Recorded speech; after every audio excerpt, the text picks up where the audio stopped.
Hello साथीहरू, फेरि पनि स्वागत छ। अनि आज चाहिँ म के भनिरहेको छु, स्कुलमा टिचरहरूको आउने टाइमिङ कति बजे होला खै है, सबैको छुट्टै छुट्टै होला। तर पनि अब मेरो त त्यही हो,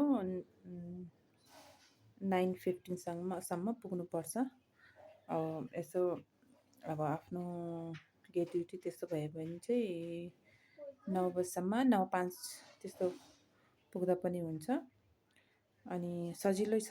तर कस्तो कि कति स्कुलमा चाहिँ कस्तो हुन्छ, टाइमिङ एकदमै चाँडो के, कसैको 8:30 बजी नै पुग्नुपर्ने टिचर कसैको ठिक्कै 9 बजीभन्दा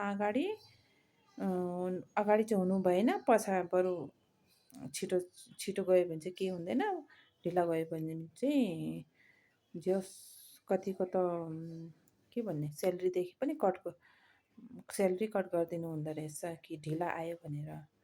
म चाहिँ के भन्न चाहन्छु, यो चाहिँ म्याक्सिमम् भनौँ न, यो मोन्टेसरी स्कुलहरूमा, मोन्टेसरी बेस स्कुलमा त्यस्तो हुन्छ।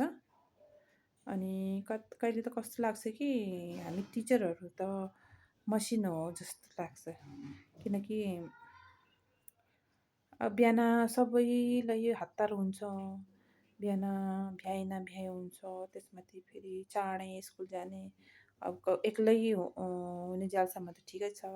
अब कति टिचरको त बेबीहरू पनि हुन्छ, कति हतार हुन्छ, बिहान उठेर भ्याइ नभ्याइ हुन्छ। अब बिहान त चाँडै भयो, अब बेलुका चाहिँ फेरि ढिला छुट्टी रे,